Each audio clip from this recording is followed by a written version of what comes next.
Hello students, welcome to our channel. आज के इस वीडियो में मैं आप लोग को पढ़ाने वाला हूँ क्लास 11th OCM से चैप्टर नंबर 4 और आज का हमारा टॉपिक है फील्ड और scope of e commerce. Basically ये एग्जाम के अंदर ना स्कोप ऑफ ई कॉमर्स से भी पूछा जा सकता है या तो फिर फील्ड ऑफ ई कॉमर्स से नाम से भी पूछा जा सकता है। और इसके मार्क्स कितने होंगे, तो ये क्वेश्चन आता है 5 मार्क्स का। और बहुत से बच्चों को दिक्कत होती है कि सर 5 मार्क्स में लिखना कितना होता है, तो मैं आपको बता दूं कि यहाँ पे मैं जितना भी चीजें बता रहा हूं अगर आप वो लिख के आते हो तो आपको पूरे में से पूरे 5 मार्क मिल जाएंगे। और 5 मार्क की कंटेंट की बात करें तो उसमें आपको मिनिमम 2 पेज लिखने होते हैं। तो चलिए शुरुआत करते हैं आज के हमारे इस टॉपिक की। बट उसको समझाने से पहले मैं आप लोग को बता दूं कि अगर आप लोग ने हमारे इस चैनल को सब्सक्राइब नहीं किया है तो जल्द से जल्द कर लीजिए, बिकॉज जब तक आपका 11th और 12th फिनिश नहीं हो जाता तब तक मैं आपके लिए वीडियोस बनाता रहूंगा।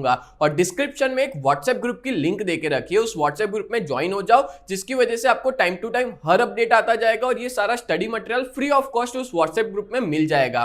तो चलिए शुरुआत करते हैं आज के हमारे इस टॉपिक की, scope and field of e commerce on the basis of parties. अब देखो यहाँ पे हम लोग अलग अलग तरह की पार्टीज इन्वॉल्व होती है और साथ साथ में अलग अलग एक्टिविटीज और सर्विस प्रोवाइड की जाती है ई कॉमर्स के अंदर। ई कॉमर्स यानी इलेक्ट्रॉनिक कॉमर्स। तो स्कोप की बात करें तो ई कॉमर्स सर्विसेज को 4 तरीके से क्लासिफाइड किया गया है। Number 1 is B2C।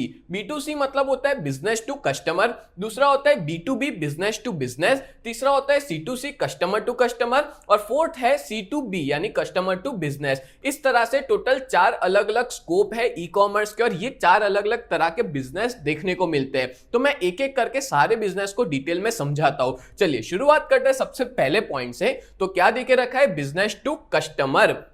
इस तरह के बिजनेस के अंदर ना सेलर होता है एक एंड पे और दूसरे एंड पे होता है कस्टमर। ठीक है, मतलब सेलर कस्टमर को बेच रहा है पर फिजिकली नहीं, कोई वेबसाइट के थ्रू, इंटरनेट के थ्रू ऑनलाइन बेच रहा है। ठीक है, तो सेलर जो है वो अपनी प्रोडक्ट और सर्विस को बेचता है कस्टमर को with the help of internet through website, मतलब कि वेबसाइट के थ्रू वो बेचता है। जैसे आप लोग को एक एग्जांपल देता हूं, अमेजॉन हो गया। तो अमेजॉन के अंदर कैसा होता है कि एक बाजू सेलर होता है और दूसरी बाजू बायर होता है। जैसे हम लोग क्या है, कस्टमर है, हम लोग को कोई भी चीज अमेजॉन से परचेस करनी है तो हम सीधा जाके परचेस कर सकते हैं। ठीक है, तो वहां से हम लोग प्रोडक्ट खरीद रहे हैं। फॉर एग्जाम्पल मान लो आप लोग हमारे सब्सक्रिप्शन लेते हो हमारे ऐप पर जाकर के, तो यहाँ पे हम लोग आपको सर्विस प्रोवाइड करेंगे, तो ये भी one type of e commerce ही हुआ। ठीक है, तो कोई भी सेलर अपने प्रोडक्ट और सर्विसेज को बेचता है कस्टमर को with the help of internet through website के थ्रू। ठीक है, customers can place there orders for the product of their choice at any time and from any place. मतलब कि कस्टमर कोई भी जगह से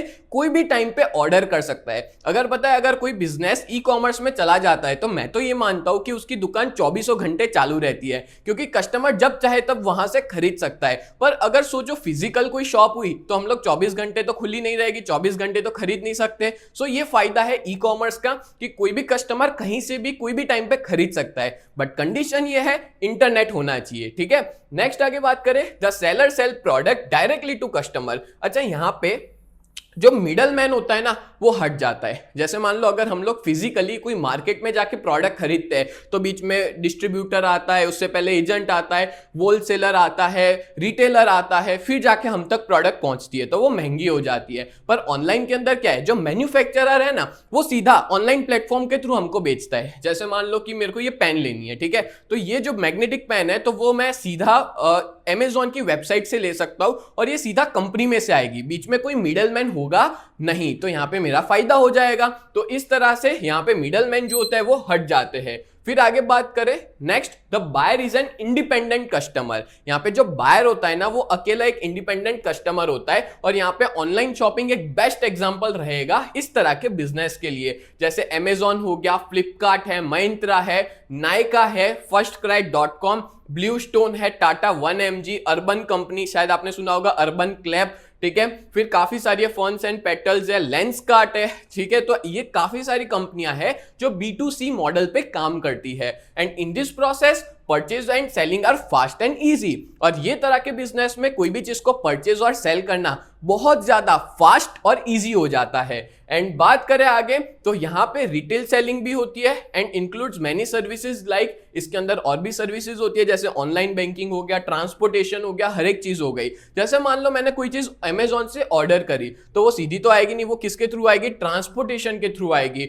ऑनलाइन बैंकिंग, मेरे को पेमेंट करना है तो मैं ऑनलाइन बैंकिंग के थ्रू पेमेंट कर पाऊंगा। तो ये काफी सारी और भी चीजें इसमें इन्वॉल्व हो जाती है। क्लियर? चलो, तो फर्स्ट अपने ने फिनिश किया B2C, बिजनेस टू कस्टमर। अब बढ़ते हैं नंबर 2 पे, बिजनेस टू बिजनेस पे, जिसको हम लोग B2B भी कहते हैं। इस तरह के बिजनेस में जो दोनों पार्टीज होती है ना वो प्रोफेशनल और ट्रेडर्स होता है, यानी कि यहाँ पे दोनों बिजनेसमैन इन्वॉल्व है। ठीक है? और आज के कंपिटिटिव वर्ल्ड में जो बिजनेस यूनिट है ना वो सारी एक दूसरे पे कैसी हो गई है, इंटरडिपेंडेंट हो गई है। दोनों साथ मिलके मिलजुल के काम करती है तभी जाकर के अच्छे से बिजनेस कर पाते हैं। And B2B trading makes interdependency, और B2B की वजह से हर बिजनेस एक दूसरे पे क्या है, इंटरडिपेंडेंट है। ठीक है? दोनों बिजनेस एक दूसरे के अलावा चल ही नहीं सकते और ये आज की डेट में बहुत इजी और इफेक्टिव बन चुका है इंटरडिपेंडेंसी। और यहां पे ई रिलेशनशिप क्रिएट होती है, किसके बीच में, सप्लायर्स के बीच में, डिस्ट्रीब्यूटर्स के बीच में या अदर मिडलमैन के बीच में। ई रिलेशनशिप यानी इलेक्ट्रॉनिक रिलेशनशिप, मतलब हम लोग सिर्फ कॉन्टैक्ट है इंटरनेट के थ्रू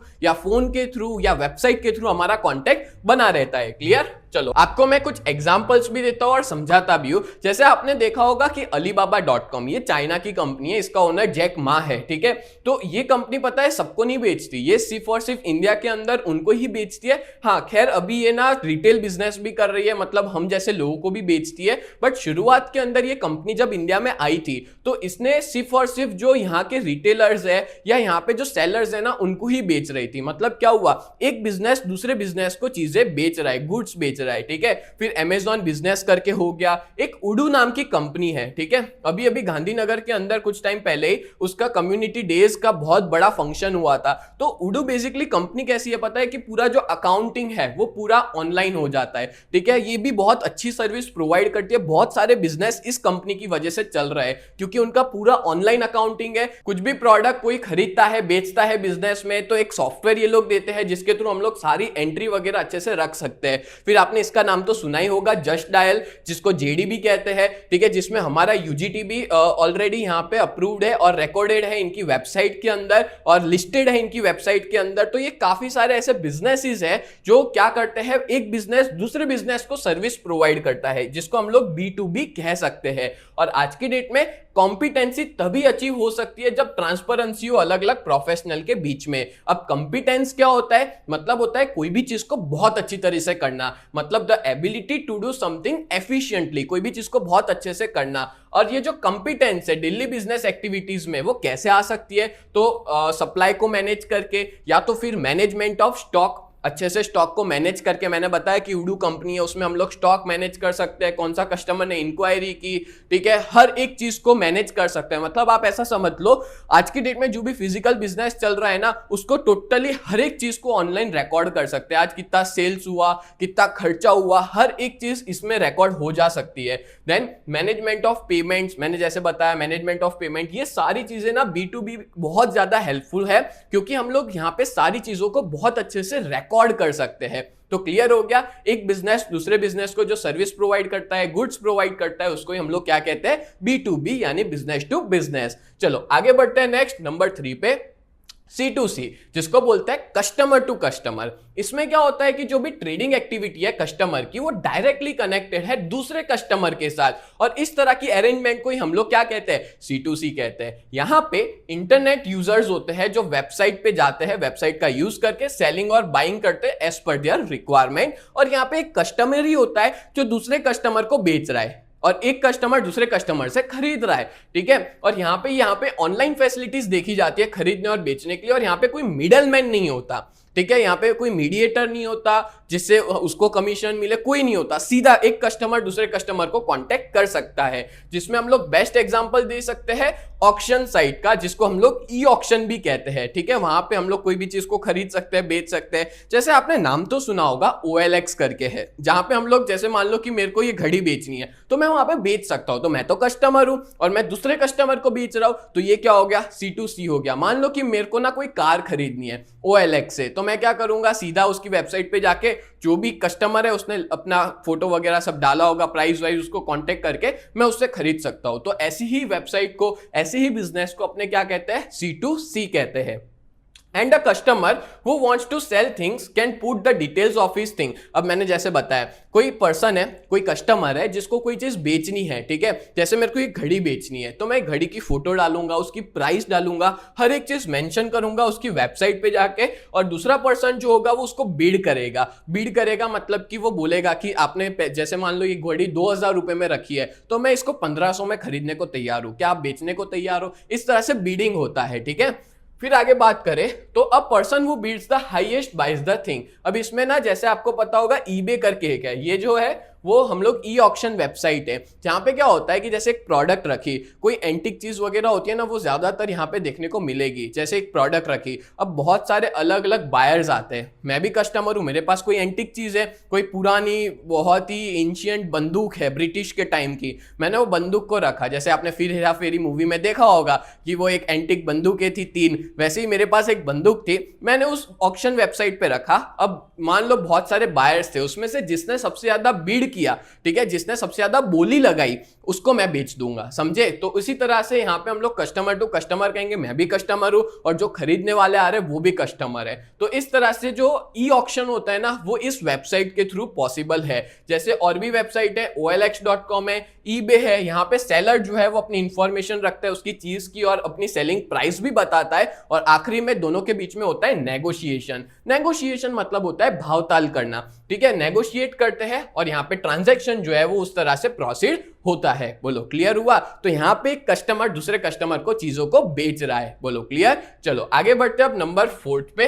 पर आगे बढ़ने से पहले मैं आप लोग को बता दूं कि अगर आप लोग 11th कॉमर्स GSEB में हो तो हमने आपके लिए बहुत ही बढ़िया से बैच लॉन्च किया जिसका नाम है न्यू बैच, जहां पे हम लोग 4 सब्जेक्ट्स पढ़ाते हैं, अकाउंट, स्टैट्स, इकोनॉमिक्स और OCM, और इन चारों सब्जेक्ट की फीस है 2999, जहां पे मंडे टू सैटरडे हर रोज हम लोग लाइव क्लास लेते हैं, रेगुलर टेस्ट लेते हैं, साथ साथ में हैंड रिटन नोट्स प्रोवाइड किए जाते हैं, 24/7 डाउट सॉल्यूशन भी हम लोग प्रोवाइड करते हैं। अगर कोई भी डाउट है आप एनी टाइम हमें कांटेक्ट करके पूछ सकते हो, और हमारी बहुत ही बढ़िया टीम है। मैं आपको इकोनॉमिक्स और OCM पढ़ाऊंगा, कल्पेश सर आपको अकाउंट्स पढ़ाएंगे और हेमंत सर आपको स्टैटिस्टिक्स पढ़ाएंगे। इस तरह से बहुत बढ़िया 3 फैकल्टी की टीम है। अगर आप लोग ने अभी तक हमारी ऐप को डाउनलोड नहीं किया तो UGT नाम है प्ले स्टोर पे, और अगर आपके पास आईफोन है तो उसमें माई इंस्टीट्यूट नाम है। और अगर आप लोग ज्यादा डिटेल्स पता लगाना चाहते हो तो हमारी वेबसाइट को विजिट कर सकते हो, www.ugt.co.in, ये हमारी वेबसाइट का नाम है। यहाँ पे आप जाकर के सारी डिटेल्स पता लगा सकते हो, ठीक है। और सच बता रहा हूं, अगर आप इस बैच में ज्वाइन हो गए ना